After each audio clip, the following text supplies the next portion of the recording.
My name is Chris, and tonight I will be your guide as we embark on a journey, a sleepy retelling of the classic, beloved tale, The Little Prince, one of the most translated books in history.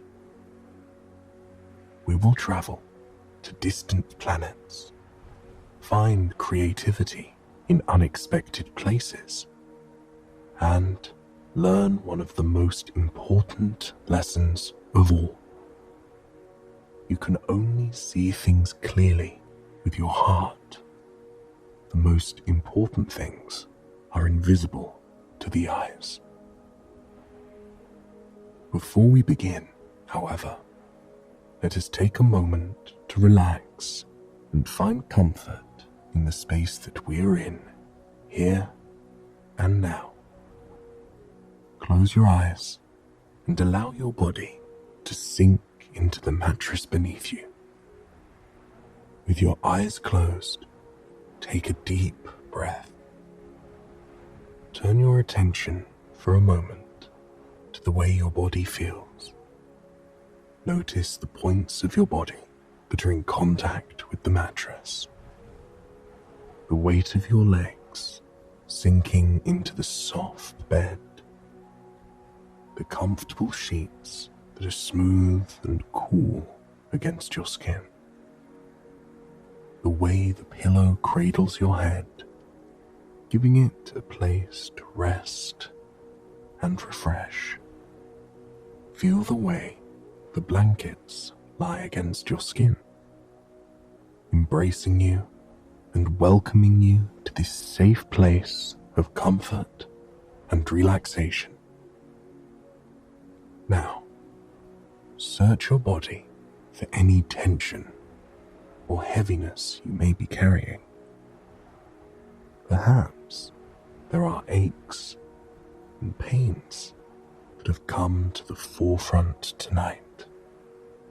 If there are, we will take a few minutes now to slowly ease any discomfort or tension together.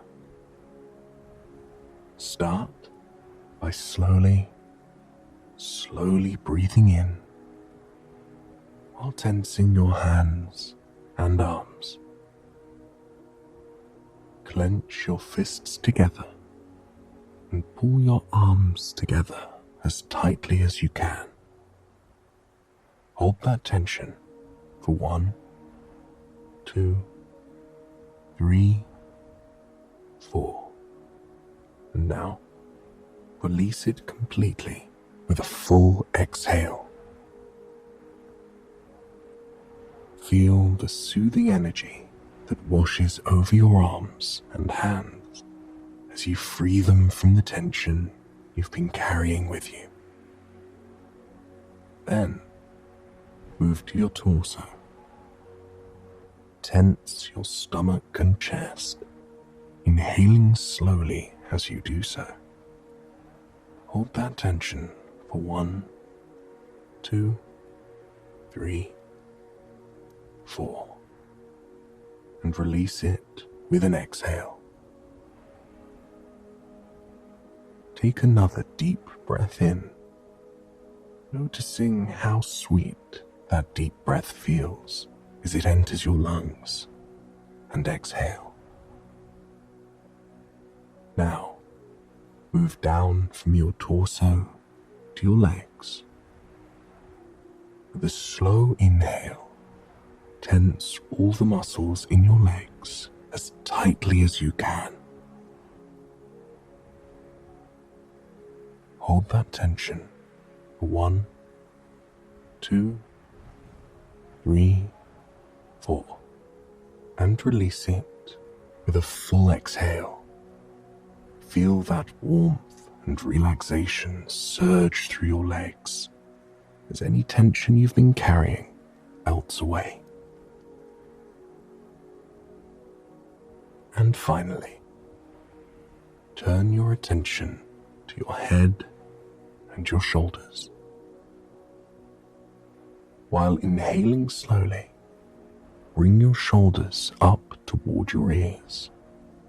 Clench your teeth and tense any muscles you can in your face. Hold your breath and feel that pressure building for 1, 2, 3, 4, until finally you release it completely.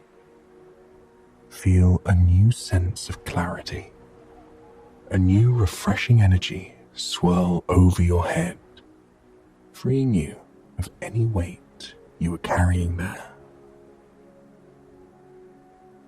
At any point on our journey into the kingdom of the Little Prince, know that you can return to this exercise to relieve any tension you may be feeling. It is something you can come back to at any time to calm you and ground you. Now that we have taken the time to find comfort in the space that we are in here and now, let us begin our story. When he was just 6 years old, a gifted boy decided to be an artist. His very first childhood drawing wasn't one of the sun or flowers or his parents.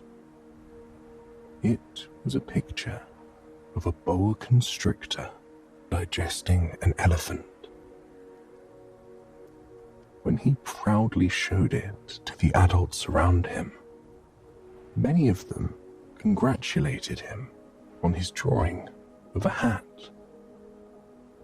Confused by their inability to recognize the story he was telling with his art, he moved on to drawing number 2, showing a cross-section of a boa constrictor with an elephant inside it.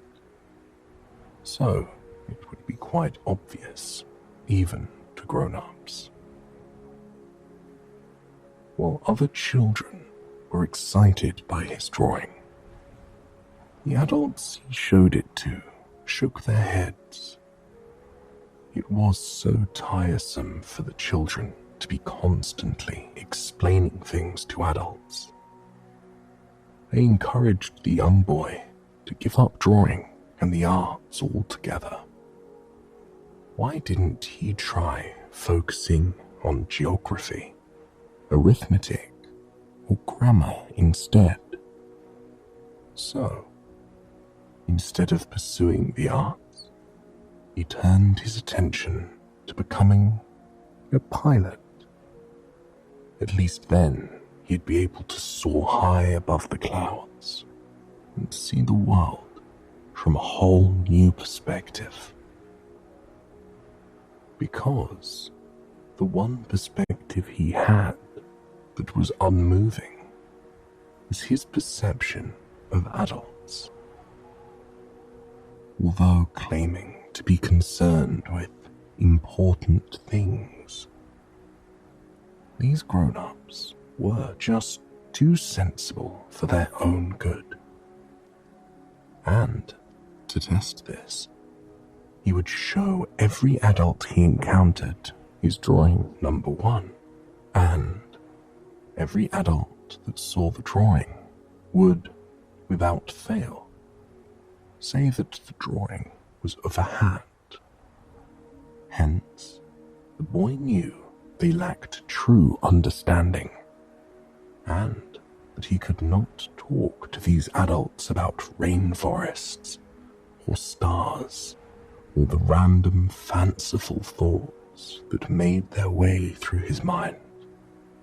Instead, he could only talk to them about sensible things, like politics and neckties. For quite some time, the pilot was lonely in this world of adults. But then, on a fateful day, everything changed. Because, on that day, he solemnly decided to embark on a solo journey he hopped in his own little plane and took to the skies. High above the world, he could often find a kind of peace that seemed impossible to reach on the ground. He loved sailing high above the cottony clouds, feeling the weight of gravity disappear beneath him as he lifted higher and higher into the heavens. He loved the way the golden sun reflected off the tops of the clouds, causing them to shimmer and shine in that breathtaking orange glow. He loved the way the world looked so small, yet so magical at the same time. He could see raging rivers be reduced to a lace of blue and turquoise, winding its way through the countryside. He could watch the mountains as they transformed from towering, otherworldly behemoths to craggy bumps rising up out of the earth, bringing with them a mosaic of greens and browns and tans.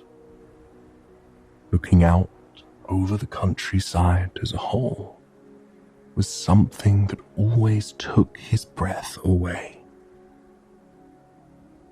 He could see from those craggy mountain cliffs all the way to the sparkling sea in the distance that stretched on and on to the horizon. But on this fateful day, the pilot was flying somewhere that was, perhaps, even more remarkable. He took to the skies high above the Sahara Desert, one of the most isolated, desolate, and lonely places in the world. But up from the sky, it was also one of the most beautiful.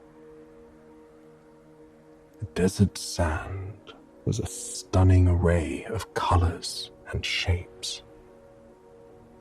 The sand was utterly smooth and without blemishes for miles on end, like an endless sea of calm.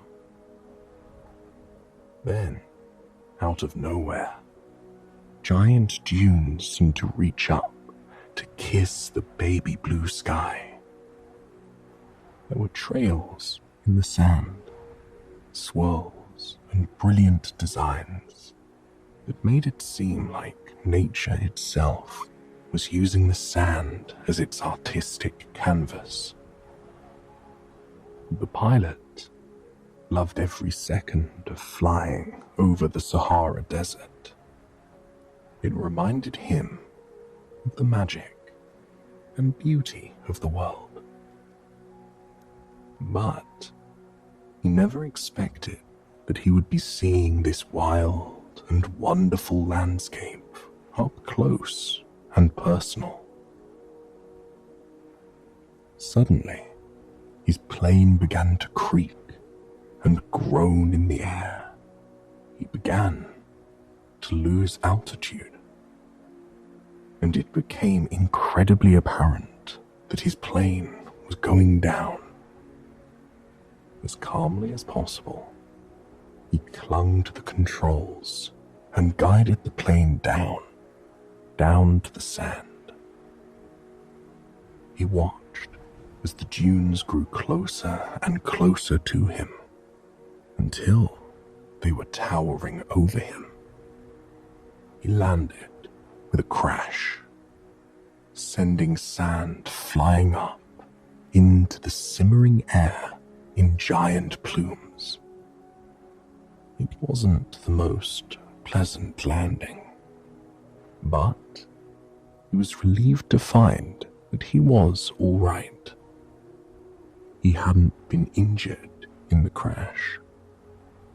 However, his plane's engine was broken. He stumbled out onto the sand, listening to the crunch of it underneath his boots. It was clear that his plane wasn't going to be flying anytime soon. He found himself in quite a predicament. From the sky, he had seen that there were no people, no homes, no resources for miles. And here he was, with few supplies, and no one to look to for help. Or was there someone to look to for help? It was when he was doodling with a pencil and paper that he first realized he wasn't alone. A small, odd little voice chimed, "Can you draw a sheep?" Surprised, the pilot turned to see a small person standing before him. The little prince was petite, with bright blonde hair and curious eyes. At first, the pilot was uneasy about seeing such a young man in the desert. He knew that he would have to feed the child, care for the child, and help the child find his way home. Although there was something very strange about him. The little prince didn't have a look of fear on his face at all. He didn't appear to be a boy concerned about being lost in the desert. The pilot told the little prince that he couldn't draw a sheep, but he could draw something else. With a smile beneath the searing desert sun, the pilot drew his drawing number 1 for the little prince. The little prince took the picture in his tiny hands and exclaimed, "No, I don't want an elephant inside a boa constrictor. They are too dangerous and big. I need a sheep." The pilot drew the little prince sheep after sheep after sheep. But the little prince rejected each drawing, saying it wasn't the sheep he was looking for. Finally, running out of patience, the pilot drew a picture of a box. With a smile, he handed the drawing to the little prince, telling him that the box contained the exact sheep that he was looking for. The little prince hugged the picture, overjoyed. It was exactly what he had been hoping for. He wondered aloud if the sheep would have enough grass to eat in his box. After all, the box the sheep was living in was quite small. But the pilot was much less concerned about the imaginary sheep in the imaginary box. He tried to ask the little prince where he came from, but the prince wasn't interested in answering questions. He was only interested in asking them. The little prince inspected the plane with childlike wonder, poking and prodding the metal pieces, with a look of awe sparkling in his eyes. He asked the pilot what the purpose of the plane was. It allows me to fly through the sky, the pilot responded. A warm, comforted smile washed over the little prince's face. He was relieved to hear that he too came from the sky. He asked what planet he was from, much to the pilot's surprise. In turn, the pilot posed the same question to the little prince, wondering if that would explain his presence in the desert. But, strangely, the little prince didn't answer. Instead, he admired his drawing with a smile on his face, thanking the pilot once more for drawing him such a wonderful sheep. Do you want me to draw a post and a rope to the sheep so he doesn't get lost? The pilot asked. But the little prince just chuckled, telling him that his planet was so small that there was no way the sheep could get lost. That was the pilot's first clue about where this little boy had come from. After looking at some astronomy maps, he determined that the boy was from asteroid B612, a tiny asteroid that was discovered way back in 1909. But that is only a detail that matters to grown-ups, because the pilot knew that grown-ups can only understand facts and figures. They don't care about true and real qualities in things. They measure the beauty of things based on their age or their price.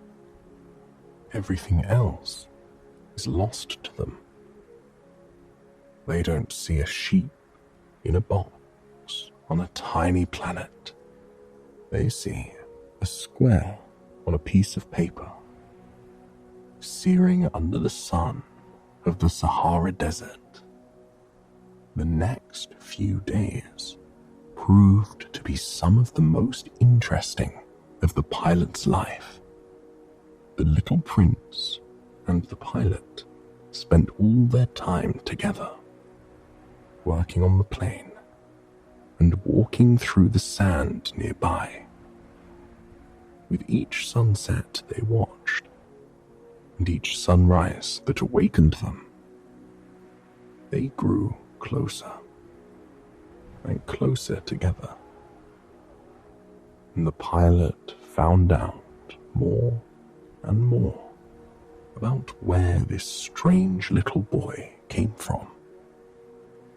On the third day of their encounter, the little prince explained why he wanted the sheep in the first place. He wanted the sheep to eat the baobab seedlings that are sprouting on his planet. Baobabs are gigantic, beautiful trees with strong roots that weave their way through the soil. They are majestic, with tall, lofty branches and leaves that cast shade across big swathes of land.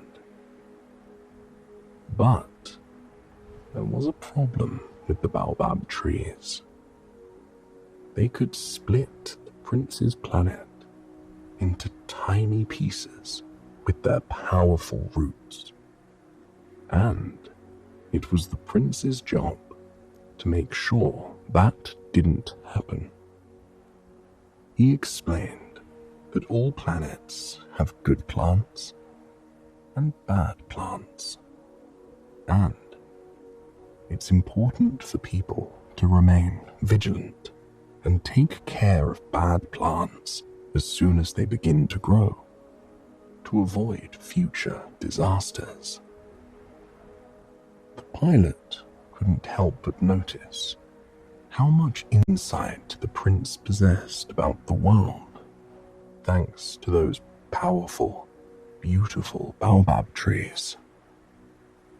As they discussed the baobab trees, the two sat down in the sand to watch the sun make its way down over the horizon.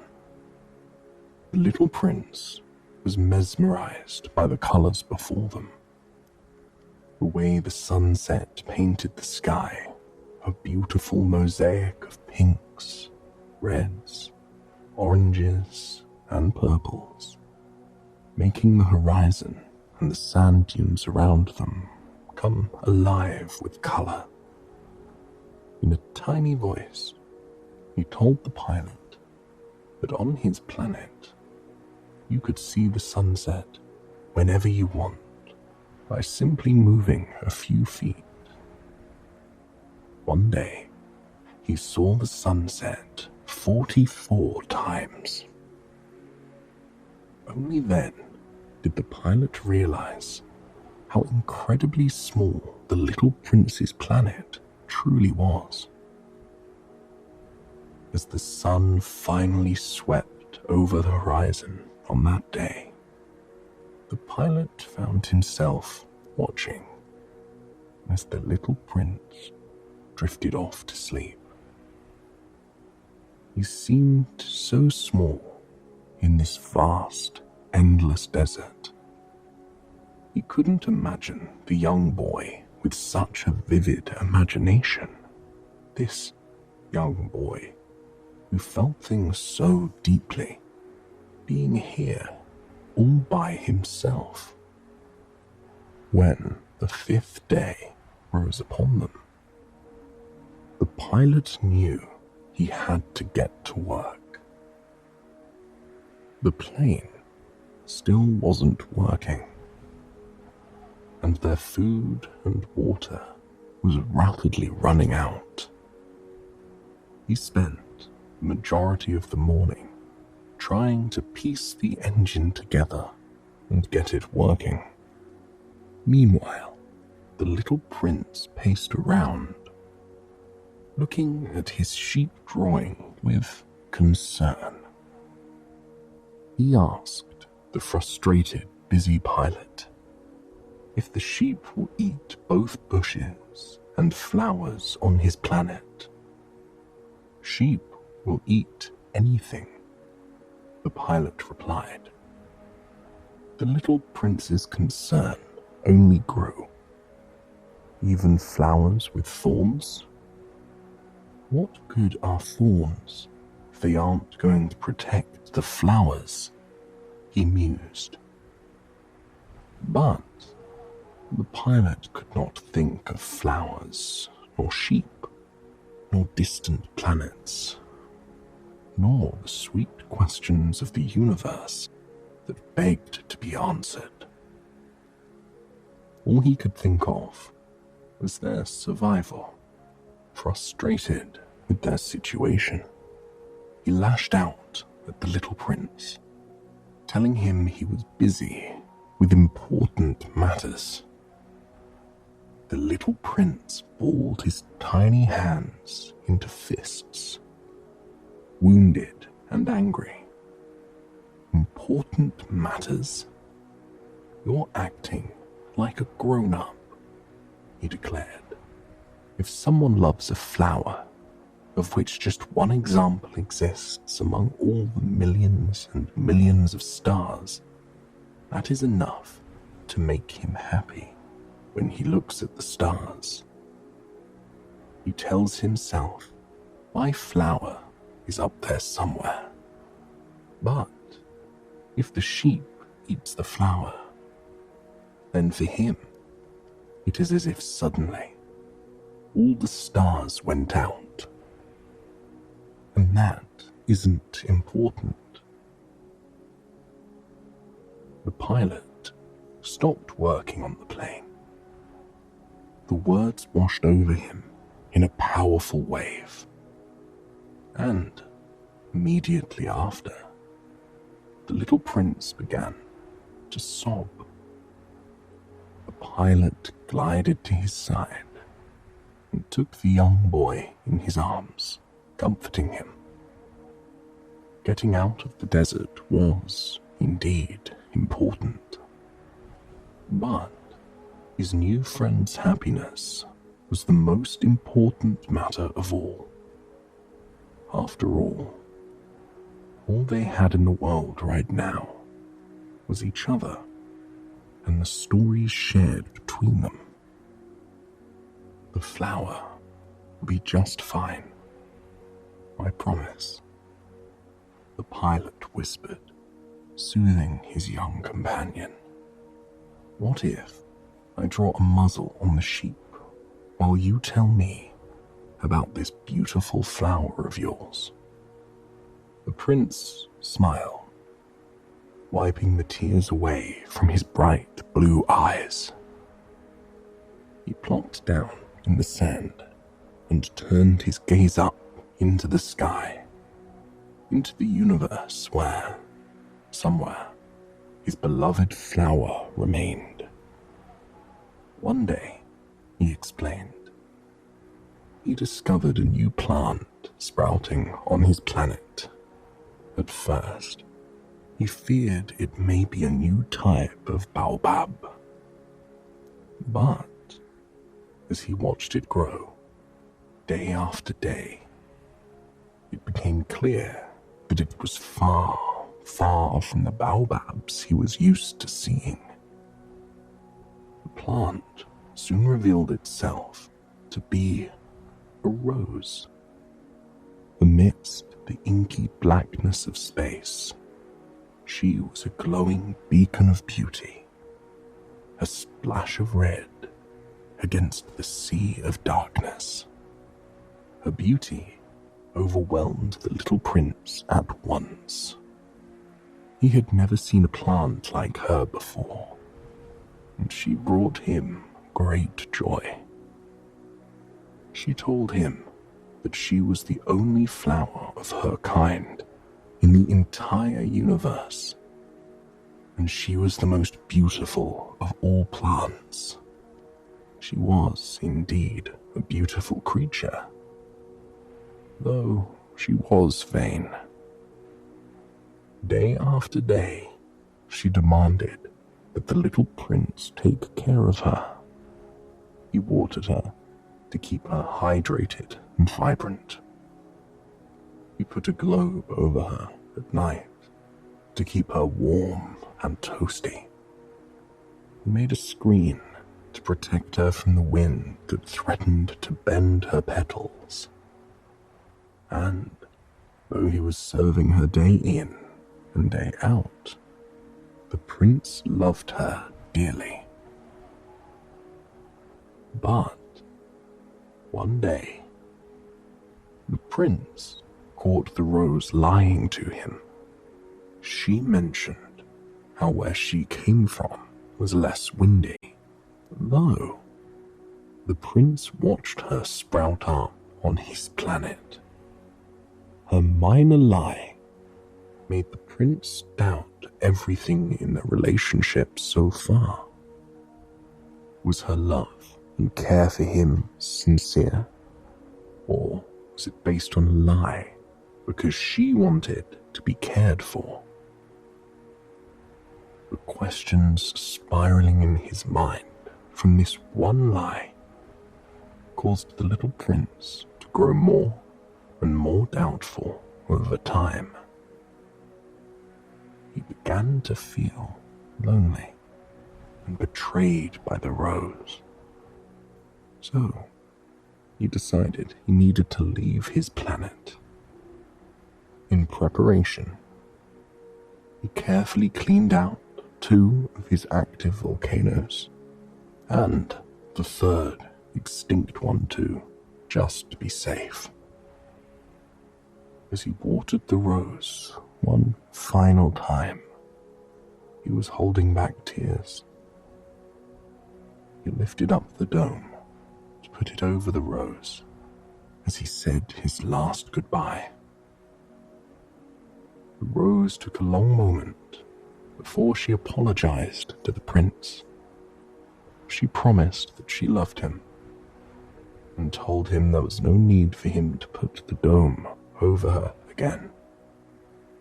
She promised she would be fine without him caring for her anymore. She urged him to leave, turning away so he wouldn't see the tears roll down her petals.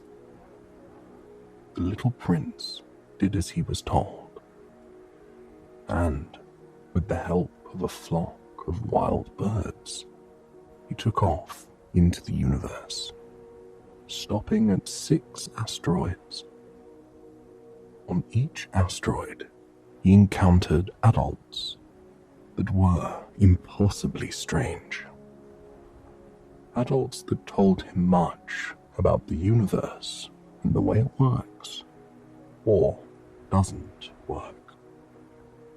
On the first asteroid, the little prince found himself standing before a king who had no subjects. Yet, he commanded much authority. He wore a spectacular, breathtaking fur cloak and sat upon a throne of gold and jewels. The king proudly declared that he was the ruler of the universe, with reign over every star the little prince could see. And yet, when the little prince asked the king to command a sunset, the king replied that the sun would, of course, obey him, but that they would have to wait until 7:40. The little prince couldn't help but notice the king searching through an almanac before deciding on the time. The king desperately invited the little prince to stay on his planet and serve as the Minister of Justice, a role which felt pointless to the little prince, since there was no one on the asteroid to judge. The little prince moved on, confused by the king's strange actions. The second planet was inhabited by a conceited man who only craved praise and admiration, clinging to the idea of being the most admirable person on his strangely unpopulated planet. On the third planet, he encountered a drunkard who couldn't stop drinking because he was desperate to forget the shame he felt caused by the drinking. The fourth planet belonged to a businessman.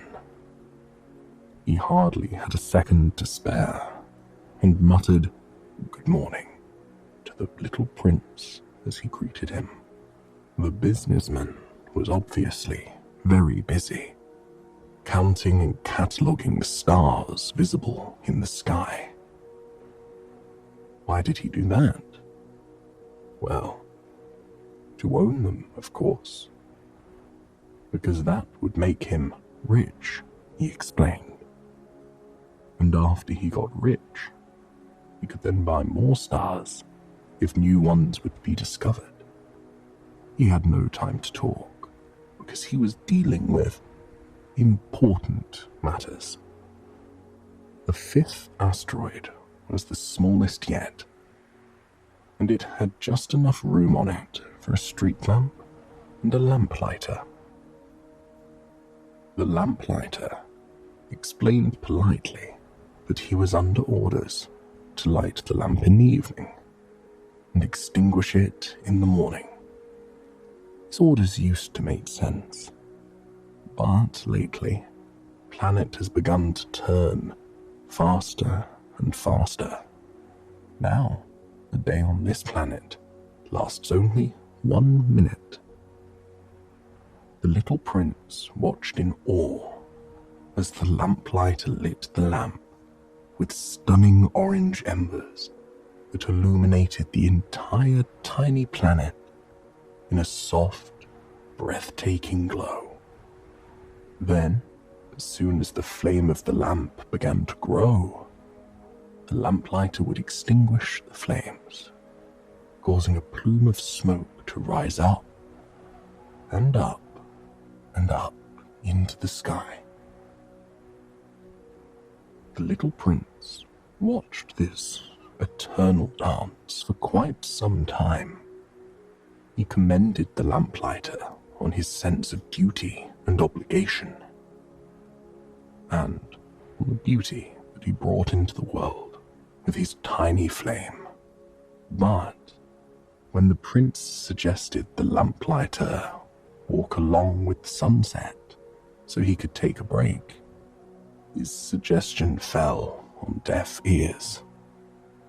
The lamplighter continued his eternal dance with the light, strictly following the original orders. The little prince was sad to leave the lamplighter, whom he had grown so fond of, and as many as 1,440 potential sunsets a day.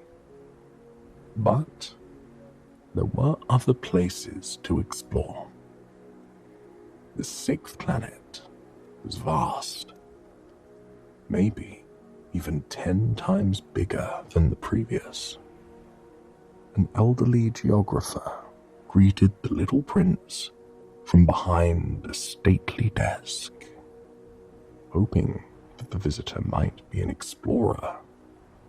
The little prince was very excited and inquired about the oceans or mountains adorning this vast planet. Surprisingly, the geographer had no knowledge of them, since he was not, strictly speaking, an explorer. So he never went anywhere or saw any of the things he was supposed to record. But since the geographer was very interested in the geography of the little prince's planet, the boy told him about his 3 volcanoes and baobabs and his precious rose. "I have no interest in roses," the geographer said. "They are ephemeral. They disappear quickly." "My rose is ephemeral," the little prince muttered, "and she is all alone in the world, with only 4 thorns to defend herself." After a sharp pang of regret, the little prince gathered his courage once more, and, on cartographer's recommendation, decided to visit planet Earth, perhaps the most puzzling of all the places he explored. He found himself in the desert, with no one around for miles. He thought that he found himself on an uninhabited planet, much like his own. But soon, the little prince encountered a yellow snake that claimed to have the power to return him to his home, if he ever wished to return. He was not sure about the proposal, so he traveled across the desert, searching for people. In the desert, he came across a desert flower with 3 petals. She once saw a caravan, so she told the prince that there were very few people on Earth, maybe 6 or 7 in total, and that they had no roots. They journeyed wherever the wind took them, which made life incredibly challenging for them. The prince scoured the vast, desolate landscape, in search of people, in search of more. He followed a dirt road that wound through the desert one day. As he walked along the dirt path, listening to the crunch of the ground beneath his feet, a flash of green and red came into view more and more. As he grew closer, the unmistakable smell of fresh flowers washed over him. He was standing before a rose garden that stretched as far as the eye could see. He had once thought that his beloved Rose was unique, that no other like her existed in the entire universe. And now, he could see that wasn't true. The little prince was devastated.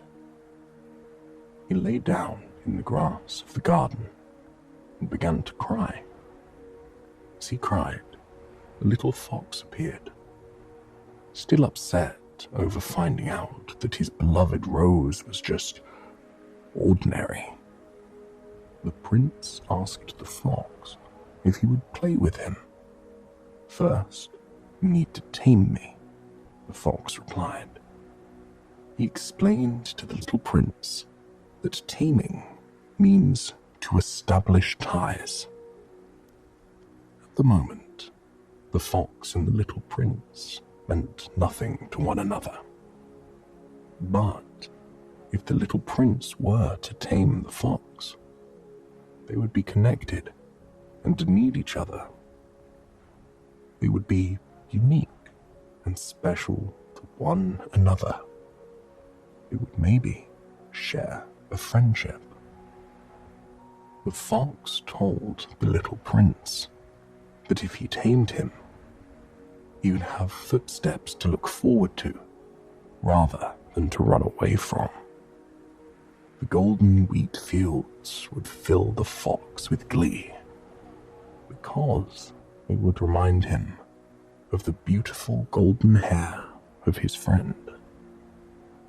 Over time, the little prince gradually tamed the fox, and came to realize that a certain flower had tamed him.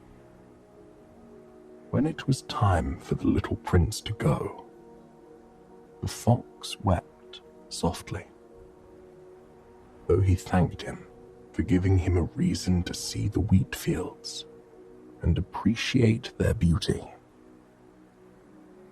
As the little prince walked off to the horizon, the fox told him to visit the rose garden one more time.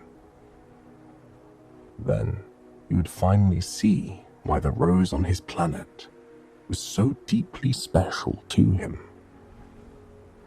The prince went to the rose garden, as the fox had told him to. At the garden, tucked between the fragrant blossoms and leaves, the little prince began to realize how much his rose truly meant to him. All these roses may have been just as beautiful, but they were not his rose. His rose is unique to him because he loved her and cared for her. Feeling enlightened by this revelation, the prince returned to give one final goodbye to the fox. The fox was proud of the lessons the little prince had learned. In a quiet voice, as they sat overlooking the wheat fields, the fox told him something important. Only the heart can see clearly. The eyes miss what is important. The time that the prince spent with his beloved Rose, and the connection that he forged with her, is what makes her special. I hope you've enjoyed this story, and it has brought you a night of peaceful, relaxing sleep. Please, join me again tomorrow for another sleep story. Until then, sweet dreams.